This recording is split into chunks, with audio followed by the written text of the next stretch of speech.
My son stood up at a crowded restaurant and called me a loser to my face. His mother, my ex-wife, said nothing.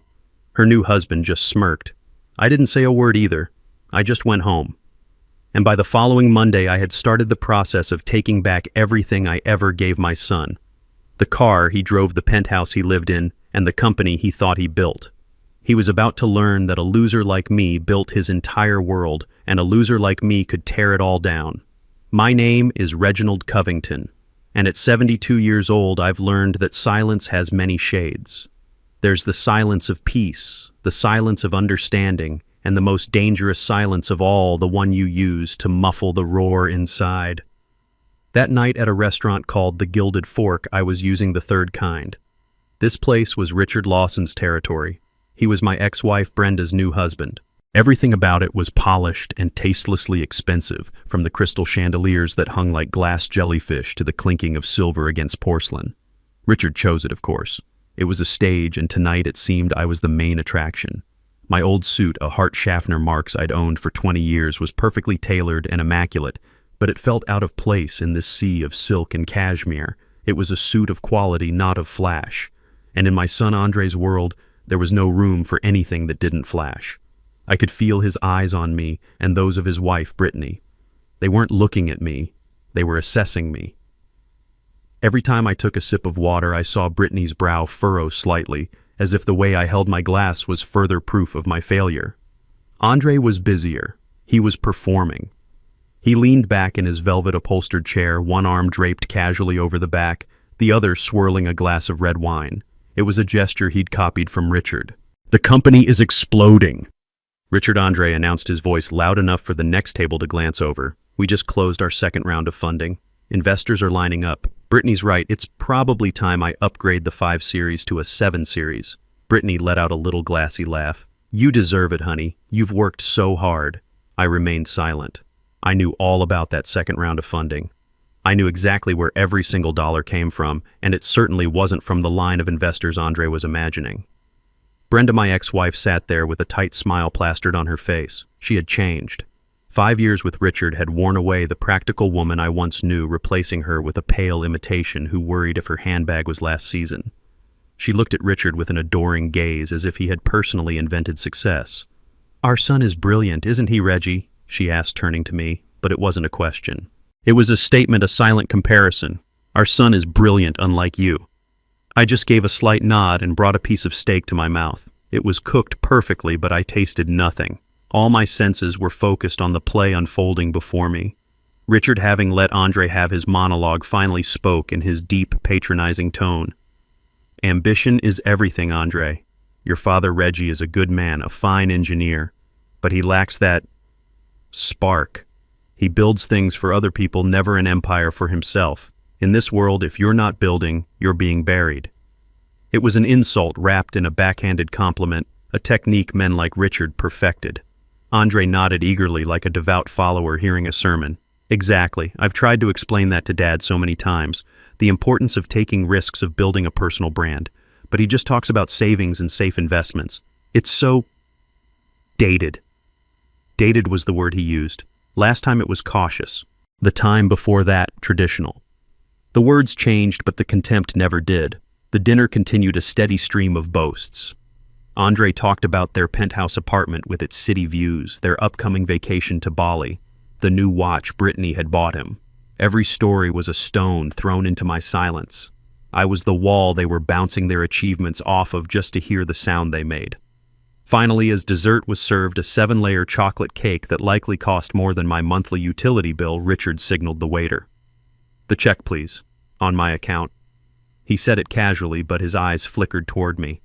Another performance of power. That was the breaking point. Andre, maybe from the wine or maybe just high on his own arrogance, suddenly stood up. His chair scraped harshly against the floor. A few diners at nearby tables turned to look. "See?" Andre said, his voice ringing out in the opulent room. He gestured from Richard to me. "That's the difference. Dad, you're a loser. You've spent your whole life in that dusty old house on those dirty construction sites." Then he turned to Richard, his voice full of admiration. "Richard is not. He's a winner." The air went thick. Brittany nodded smugly, as if her husband had just spoken a great truth. Brenda stared down at her plate, her silence a final act of betrayal. Even the people at the next table quickly looked away, their feigned ignorance a testament to my public humiliation. I looked directly into Andre's eyes. For a split second, I saw a flicker of the little boy I taught to ride a bike, a hint of regret. But it was buried too deep beneath layers of designer clothes and entitlement. I said nothing. The rage I expected to feel never came. In its place was a cold, sharp clarity, a terrifying certainty. It was over. The final thread had snapped. Slowly, I placed my white linen napkin on the table beside my untouched cake. I stood up. My chair made no noise. My movements were deliberate, measured. I glanced at Brenda, at Richard, and finally at Andre. Then, without a word, I turned and walked out of the restaurant. The heavy wooden door closed behind me, cutting off the sound, leaving them to their hollow victory. I didn't have to say anything. My actions were about to speak for me. The air outside was cold, but it cleared my head. I didn't hail a cab. I walked. The wealthy Atlanta neighborhood slowly gave way to the quieter, more familiar streets of my own. My house stood under the shadow of an old oak tree, a solid 2-story brick home I'd designed and helped build myself 30 years ago. It wasn't flashy. It was durable. Like me. Inside, everything was in order. The smell of old mahogany and the paper from the books lining my shelves filled the air. This was my sanctuary, a world away from the phoniness I had just left behind. I didn't turn on the television. I didn't pour myself a drink. Anger clouds judgment, and tonight I needed to be colder than ice. I went into my study. It was a small room, but everything in it had a purpose. On the walls were blueprints of bridges and buildings I had helped create. Real things. Things that last. On a corner of the desk there was a silver-framed photograph. Andre, aged 5, wearing an oversized plastic construction helmet, grinning on my shoulders at a job site. His eyes then were full of pure pride and love. Where did I lose that boy?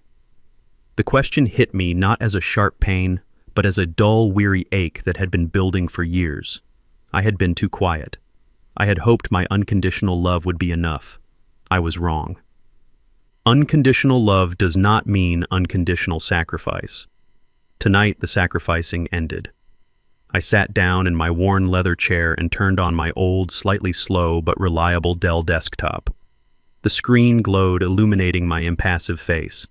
I didn't browse the web or check my personal emails. My fingers moved with practiced ease, opening an encryption program I'd installed years ago. I typed in a long password, a string of letters, numbers, and symbols that no one else on Earth knew. A simple interface appeared on the screen with a list of folders. Their names were meaningless unless you knew what they really were.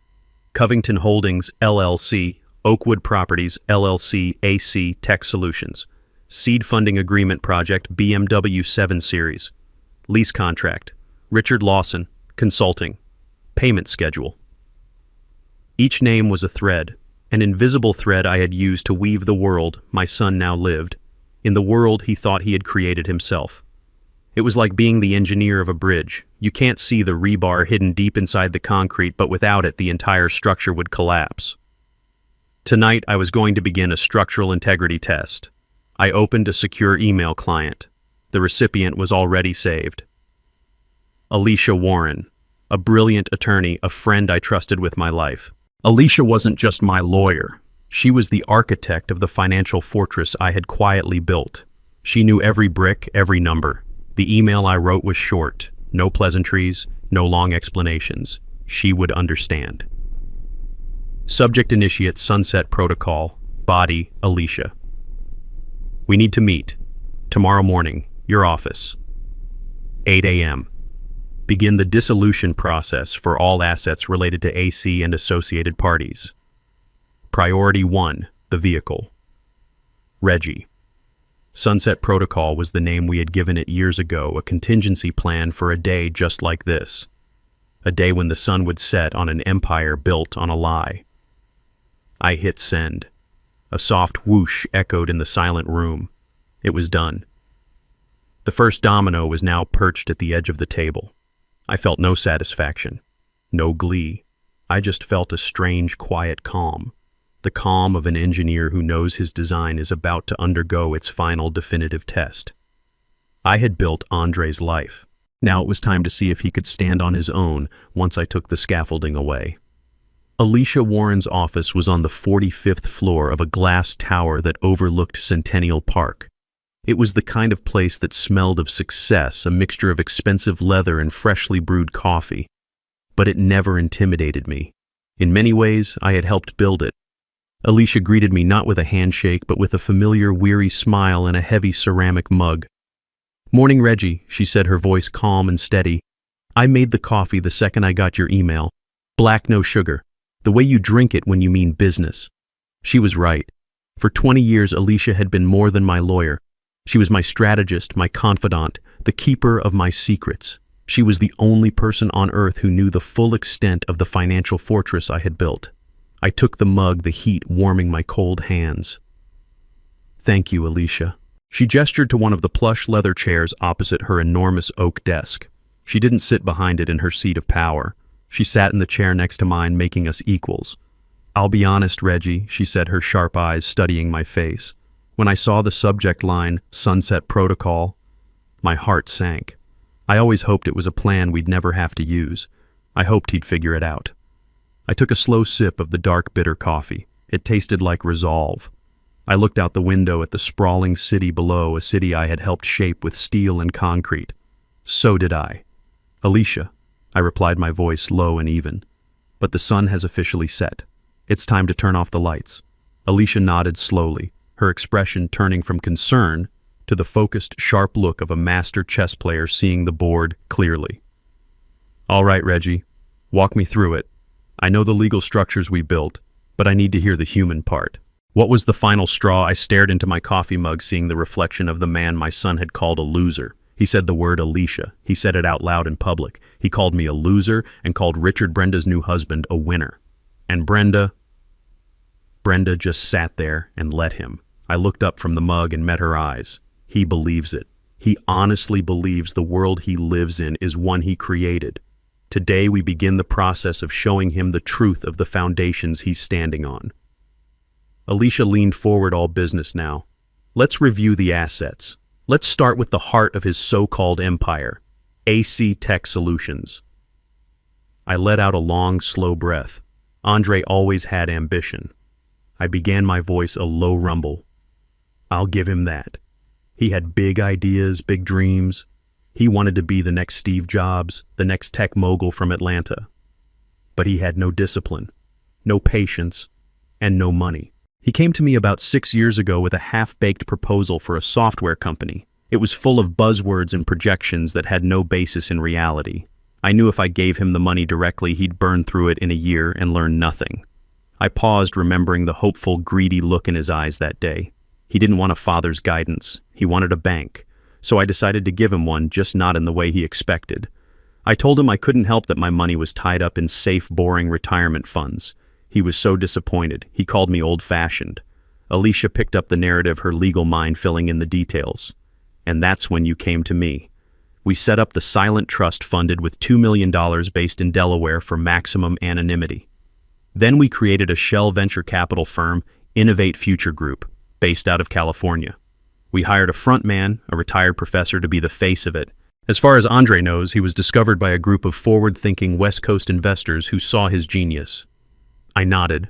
He was so proud. He flew to San Francisco, pitched his idea, and walked out with a check. He never once questioned why it was so easy. He thought it was his destiny. He never stopped to wonder who truly owned Innovate Future Group. And the ownership structure of AC Tech Solutions reflects that Alicia continued pulling up a file on her tablet. 60% of the shares are held by Innovate Future Group, which is wholly owned by your anonymous trust. 20% are held by Andre as CEO, and the other 20% are reserved for future employees. You have complete controlling interest, Reggie. He isn't the owner of that company. He is its highest paid employee, and his board of directors is for all intents and purposes you. Next, we move to the symbols of his success. The car, I said the words tasting like ash, the BMW 7 Series. He had to have it. He said it was essential for projecting success to clients and investors. My boy, who used to be happy with a well-maintained Ford, was now convinced the German engineering of his car was a reflection of his own worth. Another easy one, Alicia said, swiping on her screen. He tried to get a lease in his own name, but his personal credit was too thin, so he had the company lease it for him. Or so he thinks. Explain, I said, though I knew the answer perfectly. The lease isn't with AC Tech Solutions, she clarified. It's with a separate entity we created for asset management, Covington Holdings LLC. We presented it to Andre as a third-party fleet management company that AC Tech Solutions would contract with for executive vehicles. He signed the paperwork without a second thought, happy to get his shiny new toy. The contract explicitly states that the vehicle is provided for the use of a designated employee of AC Tech Solutions. The moment he is no longer an employee, the car is no longer his to use, I finished. The irony was corrosive. My holding company, a name he wouldn't even recognize, was providing the chariot for my winner son.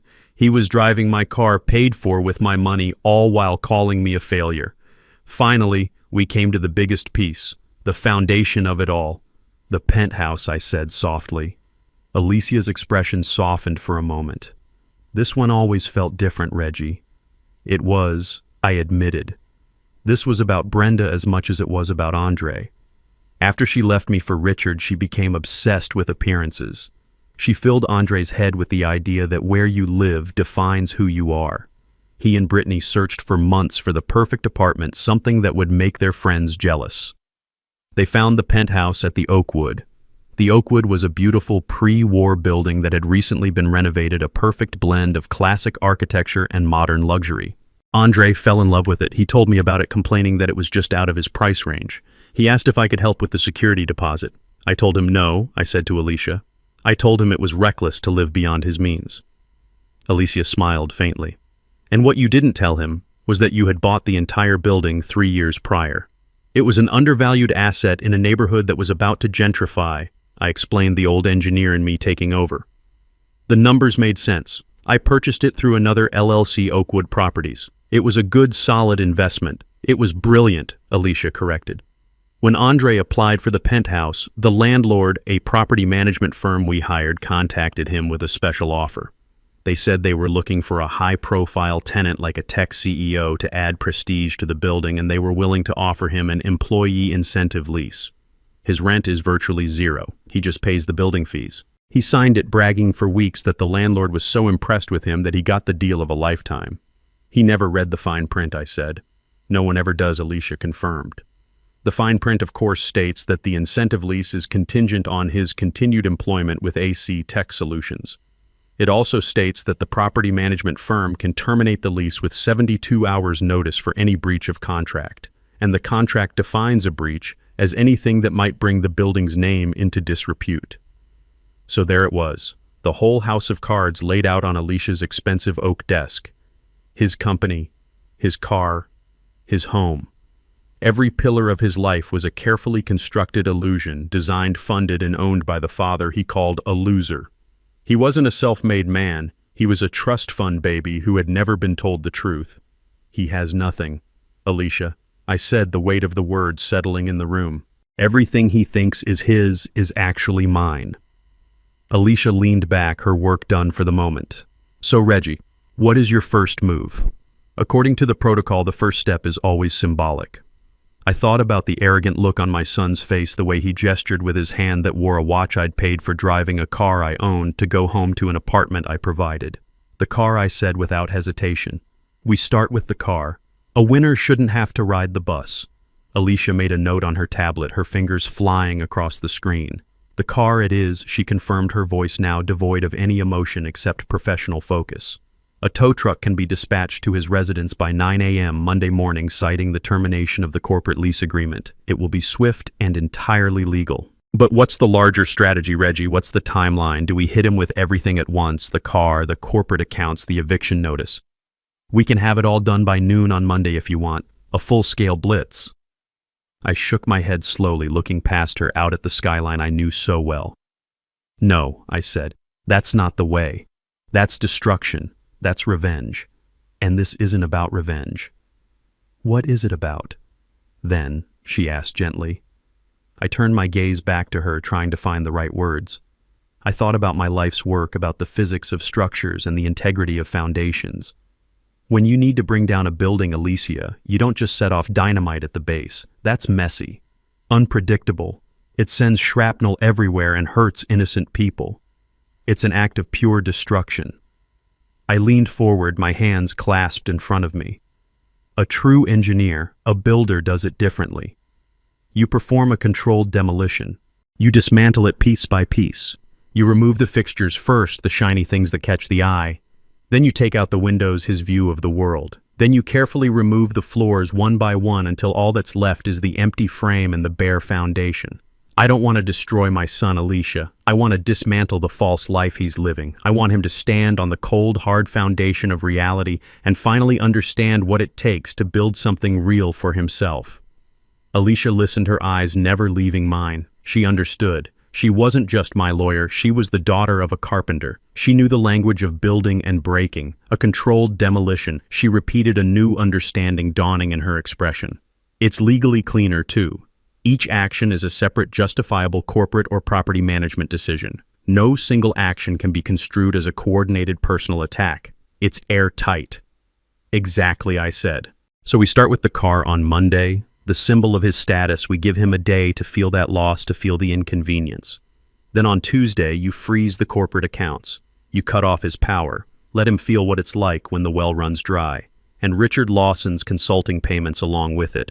Let the winner feel the pinch too. I took a deep breath before delivering the final instruction. Then on Wednesday, when he's confused and powerless, you deliver the eviction notice. You take away his security, one piece at a time. Let him feel each wall come down.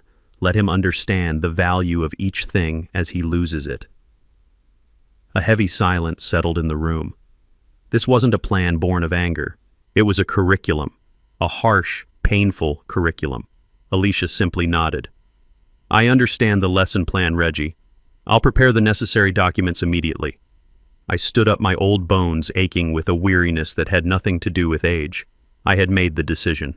Now I just had to live with it. Thank you, Alicia. I walked to the door, then paused with my hand on the handle.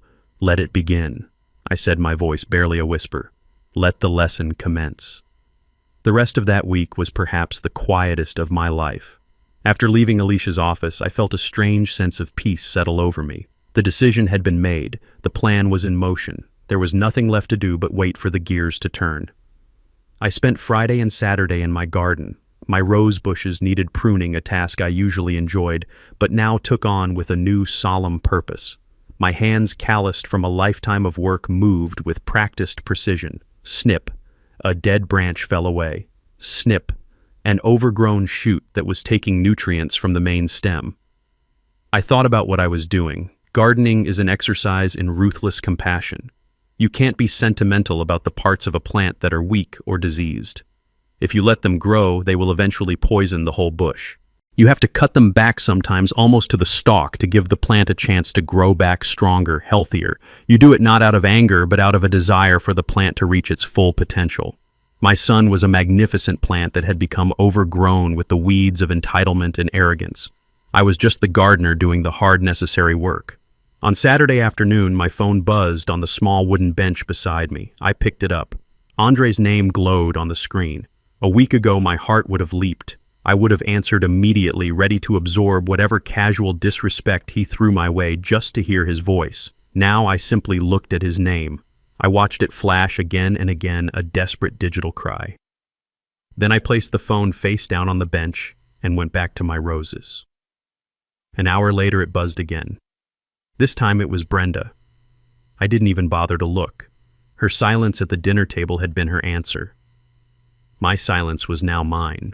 That evening I sat in my worn leather armchair, a place I had spent countless hours reading.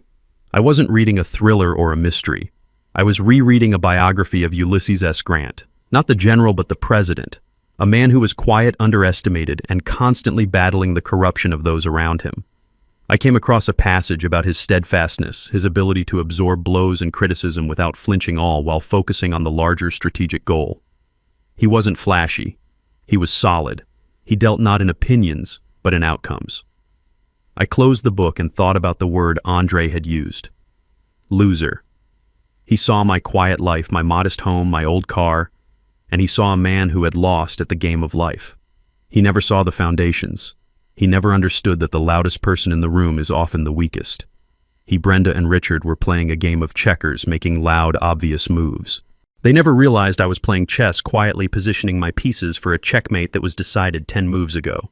Sunday was even quieter. I attended church, the same one I'd been going to for 40 years. I listened to the sermon on accountability and consequence. I felt a sense of clarity, not guilt. I was holding my son accountable. I was delivering the consequences he had earned. After the service, I spent the afternoon in my workshop sanding down a piece of old oak, the rhythmic motion calming my soul. The phone remained on the kitchen counter, silent now. They had likely given up, assuming I was sulking. They had no idea. As dusk fell, I sat on my back porch watching the sun dip below the horizon, painting the Atlanta sky in shades of orange and purple. The air grew cool. The weekend was over. My final quiet weekend before the storm. I thought of the name Alicia, and I had given the plan the Sunset Protocol. It was fitting.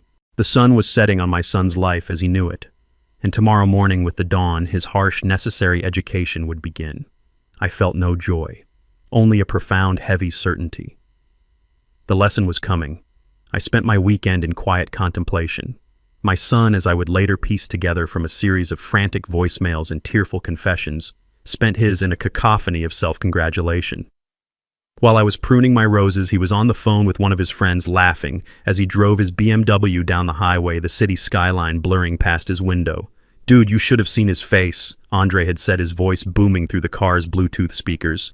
I finally just told him the truth. Called him a loser right to his face. Yeah, he just got up and walked out. Total drama queen. What's he gonna do? You know, he'll get over it. He always does. He'll call in a week acting like nothing happened. He saw my lifetime of patience not as a gift, but as a weakness. He saw my silence not as a warning, but as surrender. That evening, while I was reading about President Grant, Andre and Brittany were in their penthouse scrolling through a website for luxury watches on Brittany's tablet. She had pointed to a gold one with a diamond bezel. "Should I get it, babe?" she'd asked. "It's a little extravagant." Andre, I was told, had scoffed. "Of course you should. We deserve it." Especially after the way my dad acted at dinner. Honestly, I think we need to treat ourselves after that embarrassment. In his mind, he was the victim.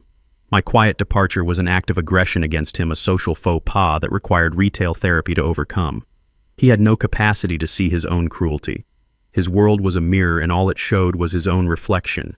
He had even called Richard, seeking praise for his brave performance. Richard, ever the opportunist, had supplied it in abundance.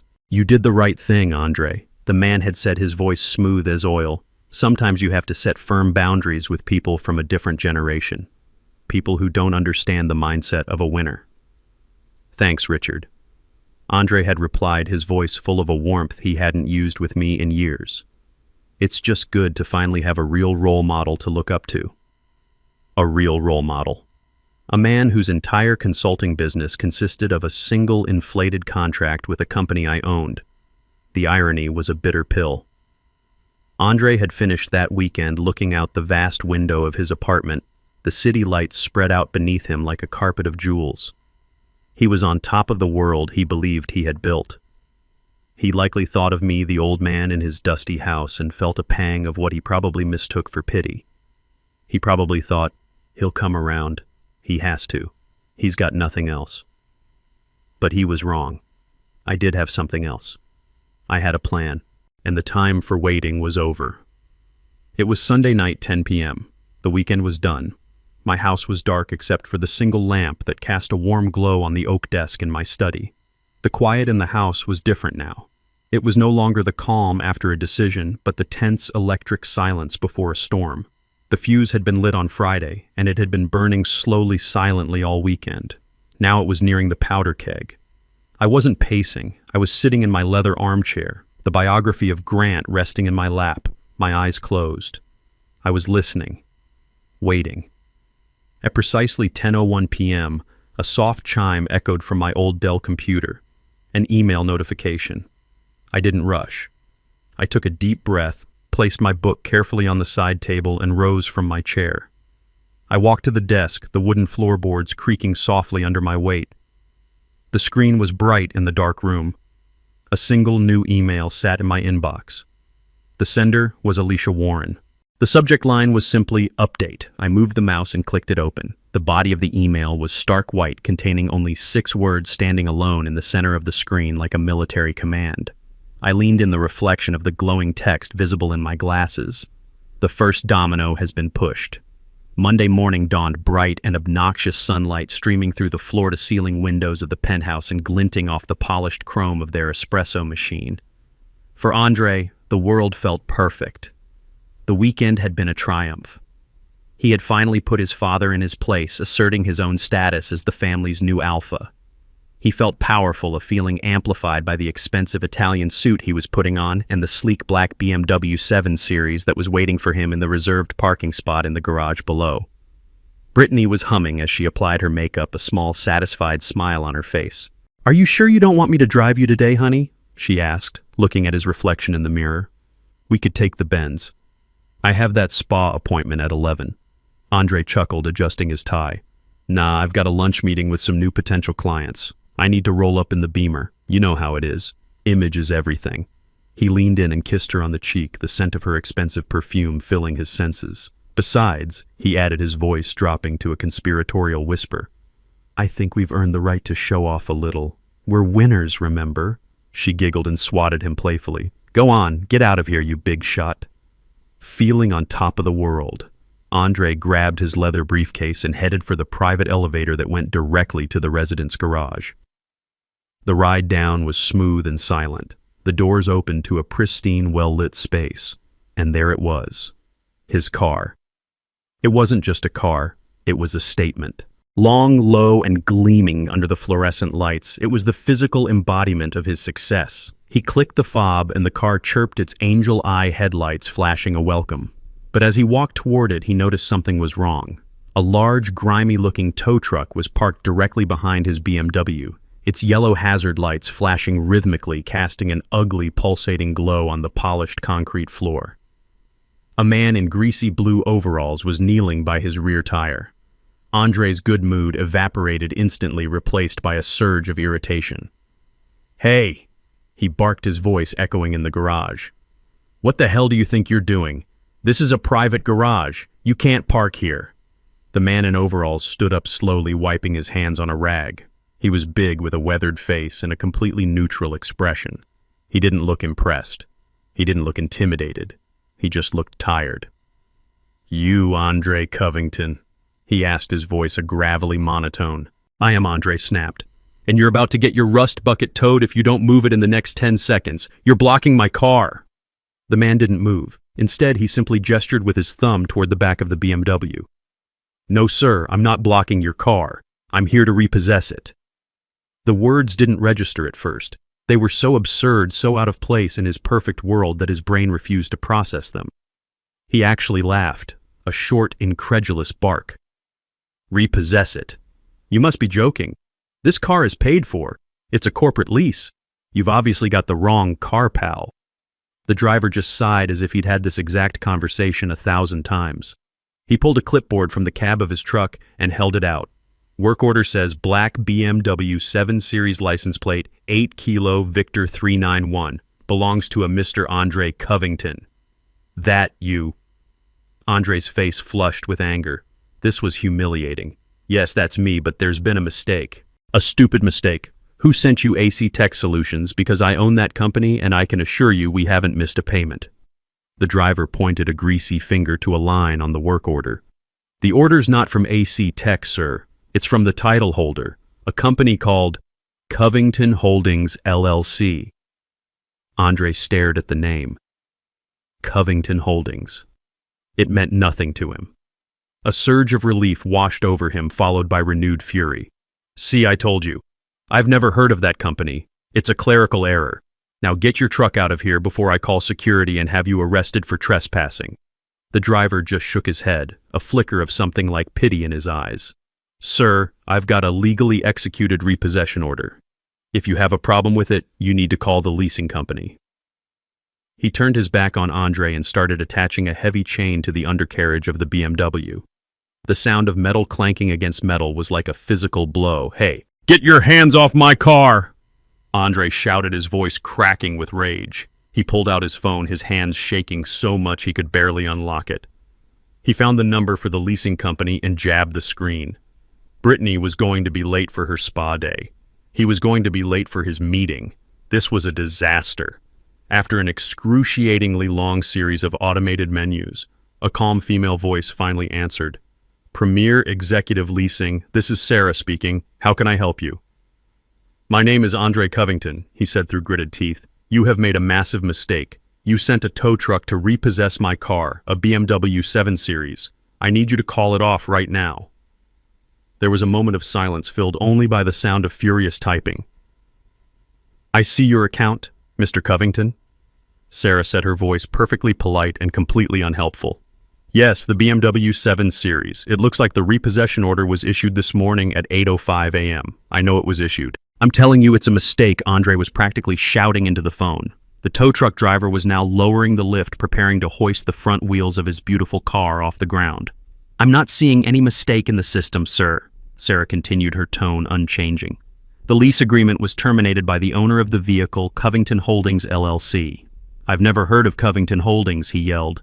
The lease is through my company, AC Tech Solutions. I can see that AC Tech Solutions was the authorized user, sir, she said calmly.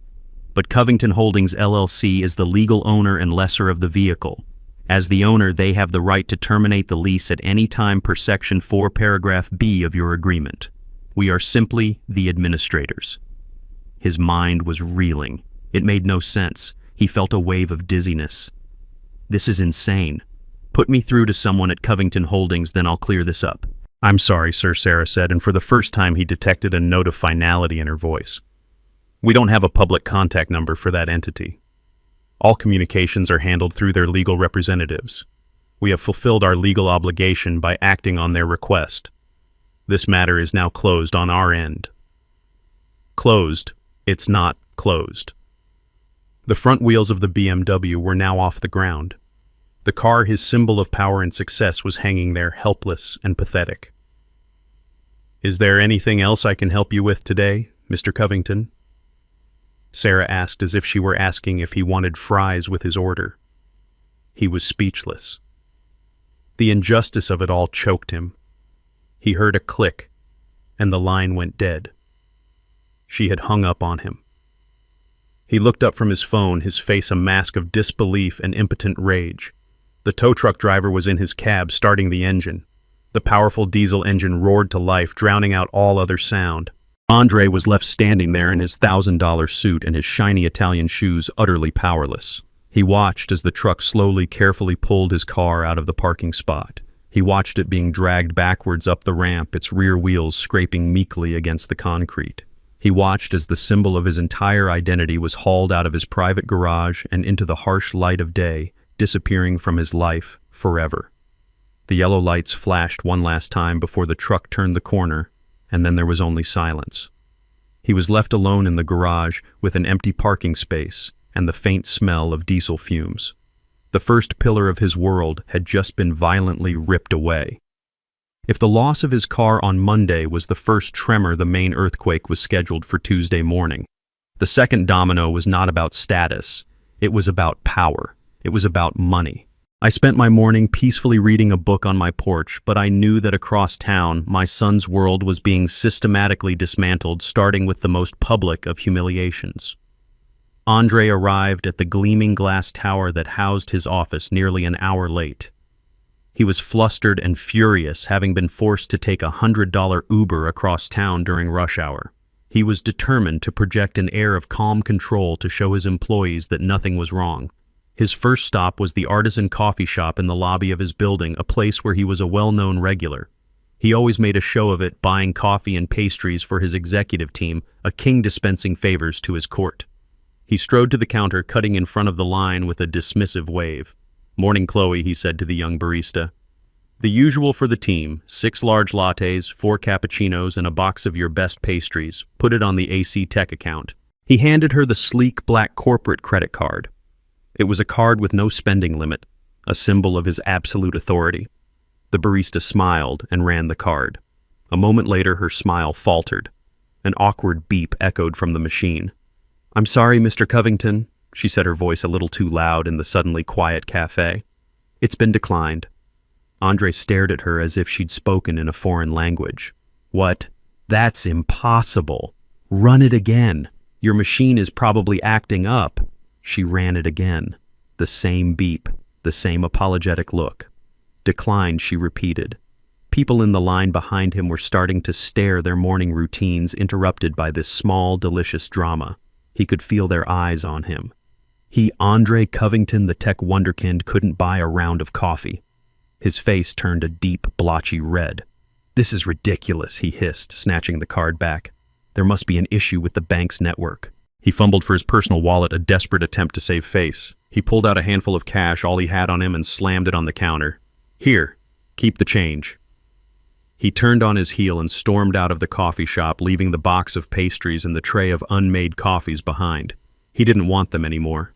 The gesture of generosity had become a badge of shame. He rode the elevator up to his office on the 30th floor, his jaw clenched so tight it ached. His office was a corner suite with glass walls, a fishbowl for the whole company to see their leader at work.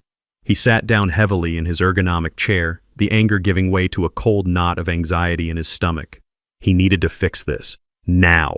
He opened his laptop and navigated to the company's internal financial portal. This was his dashboard, his control panel. From here he could see everything: cash flow, payroll, expenditures. He typed in his username and password. A red line of text appeared on the screen: "Access denied." He blinked. He must have mistyped. He entered his credentials again slowly this time, making sure each keystroke was perfect. Access denied. A cold sweat broke out on his forehead. This wasn't a glitch. This was a lockout. He, the CEO, the founder, was being barred from his own company's finances. He frantically clicked on the "Forgot Password" link, but the system returned another error: user profile not found. Please contact your system administrator. He was the system administrator. Panic, cold and sharp, began to rise in his chest. His breathing became shallow. He was trapped on the outside of his own creation. Just then, a notification popped up in the corner of his screen. A new email. The sender was an address he didn't recognize: Directorate AC Tech Solutions. The subject was "Urgent Notice of Financial Restructuring." With a trembling hand, he clicked it open. The email was a masterpiece of cold corporate jargon. It was impersonal, emotionless, and utterly terrifying. To whom it may concern, it began.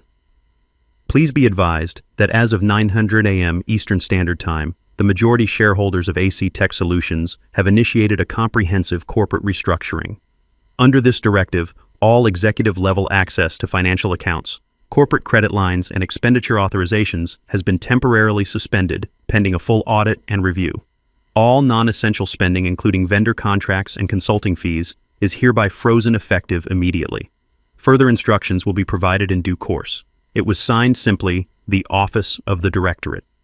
Majority shareholders. The phrase echoed in his head. Who were they? He had always thought of the California VC firm as silent partners, happy to let him run the show as long as the numbers looked good. He had been wrong. They were not silent. And they had just stripped him of all his power without so much as a phone call. As he sat there staring at the screen, his world shrinking to the 4 glass walls of his office, his phone rang. The screen displayed Richard's name. For a second, he thought about ignoring it, but the habit of seeking his mentor's approval was too strong. He answered, trying to keep his voice steady. "Richard, hey." The voice on the other end was not the smooth, confident purr of the winner he knew. It was high-pitched, strained, and filled with raw panic. "Andre, what in God's name is going on? My monthly consulting fee, it didn't deposit. It's never late. I have payments due, Andre. The mortgage on the lake house, the payment on Brenda's new car. It's all automated." Andre felt the floor drop out from under him. The consulting fees, the email, it was all connected. I don't know, Richard." He stammered the lie, tasting like acid. "There seem to be some technical issues with the banking system here." "Technical issues?" Richard shrieked, his voice cracking. "My entire business. My only business is my contract with you. You told me this was a long-term secure partnership. You told me you were in control. You need to fix this, Andre. You need to fix this right now." The man he had called a winner, the role model he had praised just days before, sounded like a terrified child. Andre, who was used to receiving guidance from this man, was now being screamed at for answers he didn't have. "I'm trying, Richard," he said, his voice weak. "I'm looking into it." "Looking into it isn't good enough," Richard yelled. "My reputation is on the line. Brenda is asking me questions. What am I supposed to tell her? That her brilliant son can't even manage his own company's payroll?" The call ended with Richard hanging up in a rage, leaving Andre in a ringing silence. He was a king who had just discovered his castle was made of sand. He had no status, no power, and the one man he looked up to had just been exposed as a fragile dependent. He leaned forward and put his head in his hands, the gleaming city of Atlanta, visible through his glass walls, a world that suddenly felt 1,000,000 miles away. The second pillar had not just been removed, it had been pulverized, and he was standing in the dust. Wednesday was the day the final foundation was to be pulled out from under him. While I spent the day quietly sketching a new design for a community library, the third and final act of my son's education was being set in motion. The first blow had taken his status. The second had taken his power. This one was designed to take his sanctuary. Andre came home that evening a broken man. He had spent the day in his glass-walled office, a prisoner on display. He had been forced to cancel meetings, to dodge calls from vendors, and to endure the pitying, curious stares of his own employees. He had no car, no money, and no answers. The penthouse, once his triumphant fortress in the sky, was the only thing he had left. He walked through the door, hoping to find some comfort, some refuge from the nightmare his life had become. Instead, he found Brittany. She was not the bubbly, supportive wife he had left that morning. She was a storm cloud of anxiety and terror pacing the vast living room like a caged animal. Her face was pale, her eyes red-rimmed from crying. She had clearly been on the phone all day hearing the whispers, the rumors. The news of his public humiliation at the coffee shop had spread like wildfire through their social circle. Her spa day had been a parade of concerned friends asking questions she couldn't answer. "Andre, what is happening?" she cried the moment he walked in, her voice shrill. "My credit card was declined at the salon, my personal card. The one you pay for. They said the account was frozen. I had to use my emergency debit card. I have never been so embarrassed in my entire life." Andre didn't have the energy to fight. He dropped his briefcase by the door, the sound echoing in the cavernous, silent apartment. "I don't know, Brittany," he said, his voice hollow. "There's some kind of hostile takeover happening. The investors, they've locked me out of everything. I'm trying to fix it. Trying to fix it," she shrieked, her voice rising with hysteria. "Our friends are calling me Andre. They're asking what's wrong. Jessica heard from someone at your office that you're being forced out. Is that true? Are you losing your own company?" Before he could answer, there was a sharp, authoritative knock on the door. It wasn't the gentle tap of a neighbor or the buzz of a delivery. It was a sound that demanded to be answered. Brittany froze her eyes wide with fear. Andre, his heart pounding, walked to the door and looked through the peephole. A man stood there in a crisp gray suit. He didn't recognize him. He looked like a lawyer or a banker. He looked like bad news. Reluctantly, Andre opened the door. "Good evening," the man said, his voice polite but devoid of warmth. "Are you Andre Covington?" "Yes," Andre said, his own voice sounding weak in his ears. "Who are you?" "My name is Mr. Harrison. I'm the new senior property manager for the Oakwood." The man offered no handshake. He held a large manila envelope in his hand. "The new property manager?" Andre asked, confused. "What happened to Frank?" "Mr. Albright is no longer with the property management firm," Harrison said smoothly. "There has been a change in ownership. May I come in for a moment?" He didn't wait for an answer, stepping past Andre into the marble entryway as if he owned the place. And in a way he did. Brittany stood by the window, wrapping her arms around herself, watching the scene unfold with a look of pure dread. Mr. Harrison's eyes swept across the apartment, taking in the designer furniture, the expensive art, the sweeping views of the city. He seemed completely unimpressed. "This is a lovely apartment, Mr. Covington," he said, his tone suggesting the exact opposite. "A premium unit, which is why it's so unfortunate that we have to discuss the matter of your tenancy."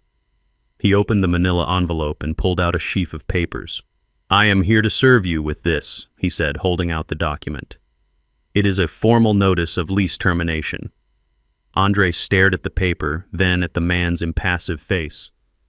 He felt a strange floating sensation, as if this were happening to someone else. "Lease termination?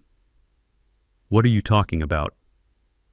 "Our lease is paid up for the year. We have a special arrangement." "Ah, yes. The employee incentive lease, Mr. Harrison said, a slight condescending smile touching his lips. "I have a copy of it right here. A very generous arrangement indeed. A $0 monthly rent for a high-value executive tenant. However, the lease is quite specific. I'll direct you to Section 7, Clause C." He tapped a highlighted paragraph on the document in his hand. The lease is explicitly contingent upon your continued employment with an affiliated company, in this case AC Tech Solutions. It has come to our attention as the property owners that you are no longer employed there in a capacity that qualifies you for this incentive program. I haven't been fired, Andre insisted, his voice rising in desperation. My access has been suspended. It's a temporary situation. Our legal department disagrees, Mr. Harrison said, his voice like ice. They have received official notification from the Directorate of AC Tech Solutions that your employment status has been fundamentally altered. As such, your lease is in breach of contract. The property owners are exercising their right to terminate the agreement. He finally handed the papers to Andre. You have 72 hours to vacate the premises. That is by 5 p.m. on Friday. 72 hours. The words hung in the air, deadly and absolute. Andre looked down at the document in his hand. It was cold, official, and filled with legal language he didn't understand. But he understood the conclusion. They were being kicked out. That's when Brittany finally broke. A choked, guttural sob escaped her lips. No, she whispered. No, no, no. The whisper grew into a wail. Vacate. Where are we supposed to go? All our things are here. My clothes. My shoes. This is our home. She turned on Andre. Her face twisted with a mixture of fear and pure rage. You did this, she screamed, pointing a trembling finger at him. You did this with your arrogance, your stupid fight with your father. You ruined everything. Brittany, stop it, Andre pleaded, but his words were drowned out by her hysteria. Stop it. I will not stop it. I gave up my career for you. I moved into this apartment for you. I built my entire life around your success, and you've thrown it all away because you couldn't just be a decent son. What are my parents going to say? What am I going to tell my friends, that we're homeless? Mr. Harrison watched the domestic drama unfold with the detached interest of a scientist observing insects. My work here is done, he said, turning to leave. A moving crew can be recommended if you require one. Please ensure all personal belongings are removed by the deadline. Any items left behind will be considered abandoned and will be disposed of. Good evening. He walked out, closing the door softly behind him, leaving them in the ruins of their beautiful, empty life. The silence that followed Brittany's sobs was more terrifying than the shouting. Andre stood there, the eviction notice clutched in his hand. His eyes scanned the document, searching for a loophole, a mistake, anything. And then he saw it. At the bottom of the page, under the signature of Mr. Harrison, was a line of small print. This notice is served on behalf of the legal property owners, Oakwood Properties, LLC. Oakwood Properties, another name he didn't recognize, another invisible force controlling his life. A car repossessed by Covington Holdings, a company seized by anonymous shareholders, a home taken by Oakwood Properties. It was a coordinated attack. This wasn't bad luck. This wasn't a hostile takeover. This was personal. And in that moment of absolute despair, as he stood in the home he no longer owned with the wife who now hated him, stripped of his car and his money, a lifetime of resentment and denial finally coalesced into a single burning point of rage. There was only one person who could be behind this. One person who was quiet enough, clever enough, and he now realized ruthless enough to orchestrate such a complete and total destruction. The person he had dismissed as a failure. His hands shook as he pulled his phone from his pocket. He didn't think about what he would say. He was past thinking.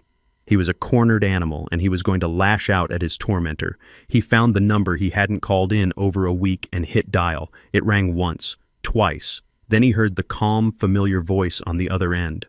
Hello? The sound of his father's voice, so steady and untroubled, broke the last of his restraint. You, Andre snarled into the phone, his voice a venomous whisper. You did this. All of it.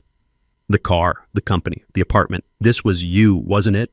He wasn't asking a question. He was making an accusation. He heard a long silence on the other end of the line. It was the same silence from the restaurant, the same silence from the weekend.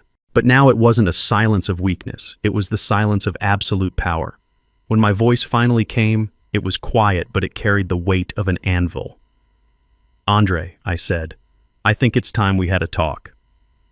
He arrived less than 30 minutes later. I heard the sound of a cheap Uber pulling up, the kind with a rattling engine and a driver who was talking too loudly on his phone, a far cry from the silent electric purr of his BMW. I didn't go to the door. I simply waited in my study, the same room where I had launched the protocol that had systematically erased his life. I heard the doorbell ring, a frantic, impatient jab. I let it ring again before I used the intercom on my desk. "The door is open, Andre. Come to the study." He stormed in, not with the confidence of a CEO, but with the blustering rage of a cornered child. His expensive suit was wrinkled, his tie was loosened, and his face was pale and slick with a sheen of desperate sweat. He stood in the doorway of my small study, his chest heaving, his eyes scanning the room as if searching for the hidden levers of his destruction. He looked at the old oak desk, the shelves overflowing with books on engineering and history, the framed blueprints on the wall. For the first time in his life, he was seeing this room not as his father's dusty, boring hobby space, but as it truly was, the command center. I was sitting in my worn leather chair behind the desk. I didn't stand up. I didn't raise my voice. I simply watched him, my hands folded calmly on the desk's surface. In this room on my territory, I was the one with the power. The silence stretched thick and heavy. I let it hang in the air, forcing him to be the one to break it. "How could you?" he finally burst out, his voice a ragged mess of anger and disbelief. "How could you do this to me, to your own son, to your family? You've destroyed everything, everything I've ever worked for. The phrase was so absurd, so completely detached from reality that I almost laughed. But this was not a time for laughter. This was a time for cold, hard lessons. I looked at the man standing before me, this man-child who had built his entire identity on a foundation of my money and his own lies. He wasn't a supplicant, not yet. He was still too proud, too angry. He hadn't come here to apologize. He had come here to demand that I fix the world he had broken. I let his words echo and die in the quiet room. I didn't respond to his accusations. I didn't engage with his drama. I simply gestured to the simple wooden chair opposite my desk. "Sit down." "Andre," I said, my voice quiet, but carrying an authority he had never heard from me before. "The yelling is over. You've had your say. Now it's time for you to listen." He sat. The anger hadn't left his face, but it was now mixed with a confused, fearful apprehension. It was the look of a man who senses the ground is about to give way beneath him, but doesn't know why. I didn't give him time to gather his thoughts or formulate another accusation. I simply swiveled the large monitor on my desk to face him. The screen was blank except for a single folder in the center labeled simply, "The Foundation." "You said you worked for everything you have." I began, my voice as calm and steady as a surveyor's hand. "That's a commendable sentiment. So, let's review your work. Let's start with your greatest achievement. AC Tech Solutions." I clicked open the folder. A series of legal documents appeared neatly organized. "Do you remember 6 years ago when you pitched your idea to those venture capitalists in California, Innovate Future Group?" He nodded slowly, a flicker of his old pride in his eyes. "They saw my potential. They believed in my vision." "They did," I agreed, "because I instructed them to." I clicked on a document titled Innovate Future Group Incorporation. The articles of incorporation were clearly displayed. I pointed to the section listing the primary shareholder. "Innovate Future Group is a shell corporation, Andre. It was created by my lawyer, Alicia Warren, for the sole purpose of funding your company. And as you can see, it is wholly owned by an anonymous trust based in Delaware." His eyes narrowed, struggling to understand. "A trust? What trust?" I opened the next file, Covington Family Trust Declaration. My name was listed as the sole grantor and trustee. His name was listed as a potential beneficiary, but with no controlling rights. "This trust," I said quietly. "My trust. I didn't want to just give you the money. I wanted you to feel like you had earned it. So I created a stage for you with actors and props, but you seem to have mistaken the stage for reality." I then opened the final document in that section, the AC Tech Solutions Shareholder Agreement. My finger traced the line item showing Innovate Future Group's 60% controlling stake. "You don't own your company, Andre," I said, my voice cutting through the silence like a scalpel. "You are its chief employee. You have a 20% stake, a generous gift, but one that leaves you with no actual power. The majority shareholders, the board of directors, you've never met. That's me. You're not building a company, Andre. You're playing in a sandbox I built for you." He was shaking his head, a gesture of pure denial. No, that's not possible." I built it. I didn't argue. I simply moved on to the next exhibit. Let's talk about your car. Or rather, my car. I closed the company folder and opened a new one labeled Assets. The lease agreement for the BMW 7 Series filled the screen. You told me you needed it to project success, a noble goal. But your personal credit wasn't strong enough, was it? So the company leased it for you. It was a corporate expense, he said weakly, grasping at straws. Not exactly, I corrected him. Your company doesn't have the credit for a vehicle like that either. The lease, as you can see, is not with AC Tech. It's with a different company. I highlighted the name at the top of the contract. Covington Holdings, LLC, another one of my companies. You were listed as an authorized user and employee perk. You didn't earn that car, Andre. You were permitted to drive it. And when your behavior no longer merited that perk, the permission was revoked. It's that simple. He looked as if he had been physically struck. The symbol of his status, the very machine that announced his arrival as a winner, was just a hand-me-down from the father he scorned. He opened his mouth to speak, but no words came out. I was relentless. I moved to the next folder. And then there's the penthouse. Your castle in the sky. I opened a file containing the deed to the Oakwood building. The owner was listed clearly, Oakwood Properties, LLC. I then brought up the incorporation papers for that LLC. Again, my name was the only one on it. You told me about that apartment, I said, my voice softening slightly, a calculated move to make the blow land harder. You said it was perfect, but just out of your price range. You were right. It was. You couldn't afford it. In fact, no one can rent that particular unit. But the lease, he stammered. The employee incentive lease? There is no such thing, I said flatly. That was a fiction, a story created by the property management firm that works for me to make you feel special. The truth is much simpler. I bought that entire building 3 years ago as an investment. You weren't a high-profile tenant. You were my son living rent-free in my house. You weren't a resident, Andre. You were a guest, and your behavior was no longer welcome. The blood had drained from his face. He was staring at the screen at the irrefutable black and white proof of his entire fraudulent life. Every pillar he had used to define himself, his company, his car, his home, was an illusion I had created. He looked up at me, his eyes wide with a dawning horror. The anger finally extinguished, replaced by something much worse, utter humiliation. But I wasn't finished. There was one more piece, the keystone that held the entire rotten arch together. You called me a loser, I said, my voice dropping to a near whisper. And you called Richard Lawson a winner. You looked up to him. You called him a role model. Let's talk about your role model. I opened the final folder. It was labeled simply, Consulting. Inside was a single document, a contract between AC Tech Solutions and Richard Lawson Consulting. I scrolled down to the payment schedule, a recurring monthly payment of $50,000. Richard is a business consultant, I explained. And a consultant needs clients. Did you ever wonder why he never talked about his other clients? Why his only business seemed to be giving you advice? Andre stared at the numbers on the screen. He knew them well. He was the one who authorized the payments. That $50,000 monthly fee. That's his only income. Andre, your company is his only client. And since your company is funded entirely by my money, I let the sentence hang in the air, letting him connect the final devastating dots himself. His eyes went wide. The realization hit him like a physical blow. He actually recoiled in his chair. The winner you admire so much? I continued, my voice calm and precise.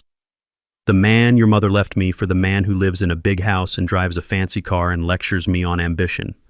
His entire lifestyle is funded by me. I pay his mortgage. I pay for your mother's new car. The money flows from my trust through your company and directly into his pocket. The winner your mother chose is on the payroll of the loser she left behind. That was it. That was the final blow. He made a small choking sound. The entire edifice of his life, his success, his heroes and villains, his identity, it all came crashing down in the silence of that small, dusty room. He finally understood. He wasn't a player in the game. He wasn't even a piece on the board. He was just the ball passed between hands, and he had never even known it. I leaned back in my chair and closed the laptop. The presentation was over. I didn't take anything from you, Andre, I said, my voice now gentle, the lesson delivered. I simply took back what was mine, A loser has to manage his assets carefully, you see. Now, for the first time in your adult life, you have the opportunity to become a real winner, all on your own. I stood up and walked out of the room, leaving him alone with the wreckage. I looked at my son, truly looked at him for the first time in what felt like a decade. The arrogant CEO was gone. The resentful child was gone. All that was left was a broken man sitting in a simple wooden chair in a dusty old study, stripped bare of all his illusions. There was no victory for me in this moment, only a deep, profound sorrow for the years we had lost for the boy who had gotten so lost inside the man. This final act was not about punishment, it was about purpose. He needed to understand why. I know this is hard to understand right now, Andre. I began, my voice softer now, the sharp edges of the lawyer and the strategist falling away, leaving only the father. And I know you hate me. You have every right to. But I need you to listen very carefully. This was never about destroying you. It was about destroying the lie you were living in. The man at that dinner table, that wasn't my son. That was a hollow shell, a puppet built from my money, and Richard's empty words, and your mother's obsession with appearances.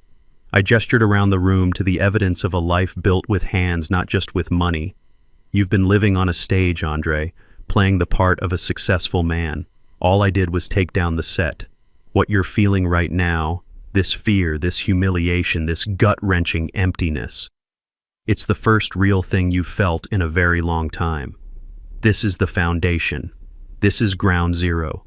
This is where a man begins to build a life, not just pretend to have one. He looked up at me, his eyes pleading, perhaps expecting me to offer him a lifeline to tell him this was all just a temporary lesson. I offered him none. The trust I created for you still exists, I told him. Your name is still in it, but you will not see another dime of my money, not until you have proven you can build something of your own. Go get a job, Andre. A real job, not a title. It doesn't matter if it's waiting tables or working construction. Pay rent on an apartment you can actually afford, not one you can show off. Learn the value of $1 that you have earned with sweat and exhaustion. Learn humility. Learn respect. And most importantly, learn who you are when you have nothing. I stood up the old leather of my chair, groaning in protest. Maybe one day, years from now, you'll become the man I always hoped you'd be. Not a winner by Richard's definition, but a man of substance, a builder. A man who understands that his worth is not in what he owns, but in who he is. Until that day, you are on your own. With that, I slowly and deliberately closed the lid of my laptop. The soft click echoed in the silent room. It was the sound of a door closing, a chapter ending. The presentation was over. The lesson had been delivered. I turned and walked out of the study, leaving my son alone with the truth. I didn't look back. There was nothing more to say. I left Andre in the study, a ghost haunting the ruins of his own life. I didn't know where he went after that. I didn't ask. My part in that chapter of his life was over. The lesson had been delivered. Whether he learned from it or not was now entirely up to him. The days that followed were the quietest I had known in 30 years. The house felt lighter, as if a great oppressive weight had been lifted from its very foundations. There were no frantic phone calls, no passive-aggressive text messages, no manufactured family dramas that required my silent financial intervention. There was only peace. A week later, I was sitting on my back porch as evening settled over the neighborhood. The Georgia air was warm and thick with the scent of jasmine from the vine climbing the trellis beside me.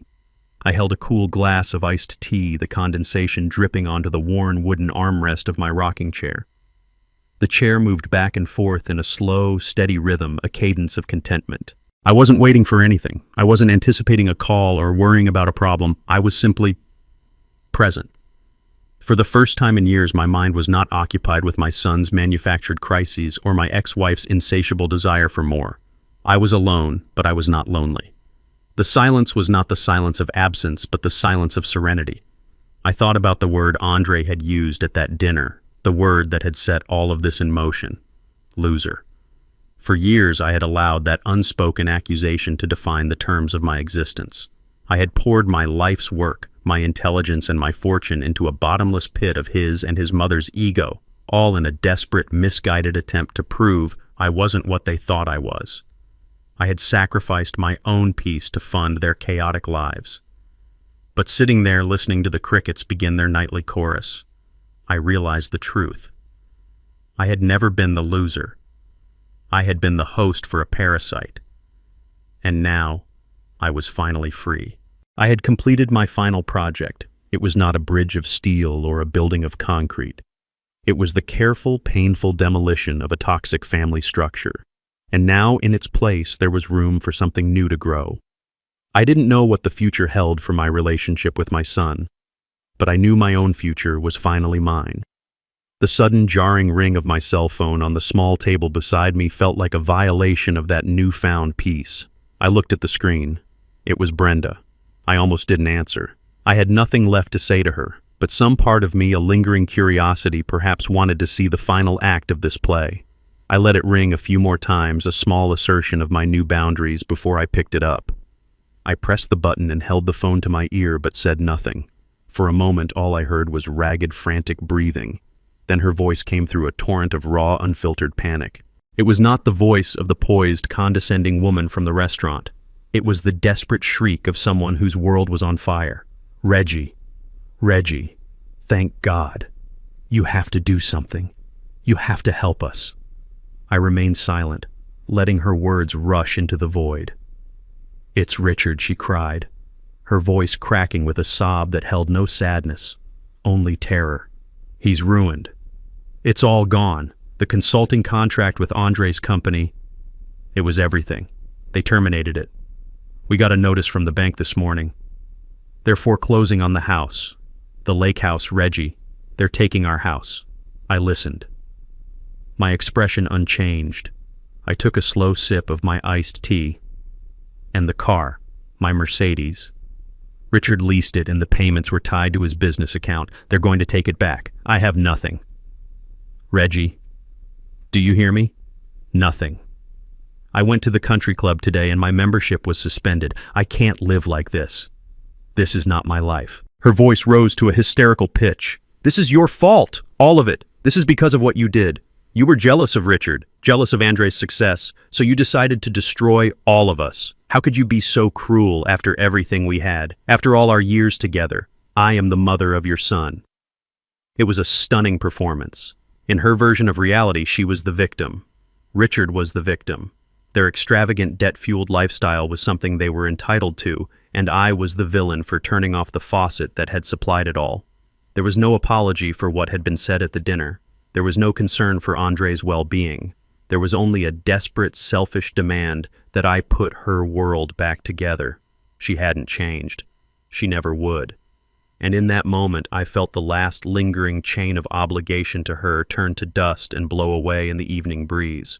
She was still ranting, her words blurring into a meaningless stream of accusations and pleas. You have to fix this, Reggie. You have to call those people the ones who own Andre's company. You have to tell them to reinstate the contract. You have the money. You always have the money. You owe us that much. You owe me. I let her finally run out of steam. The silence that followed was heavy with her expectant, desperate breathing. She was waiting for me to give in, to do what I had always done, quietly clean up the mess. I let the silence stretch long and uncomfortable. I listened to the crickets. I watched a firefly blink in the growing darkness. I savored the feeling of my own unshakable peace. When I finally spoke, my voice was quiet, calm, and utterly final. It held no anger, no satisfaction, no emotion at all. It was simply a statement of a new and permanent truth. Brenda, I said, that is no longer my problem. I didn't wait for a reply. I didn't need to hear her shock, her rage, or her pleas. The conversation was over. A conversation that had been going on for 30 years was finally mercifully over. I pressed the end call button on the screen and placed the phone face down on the table.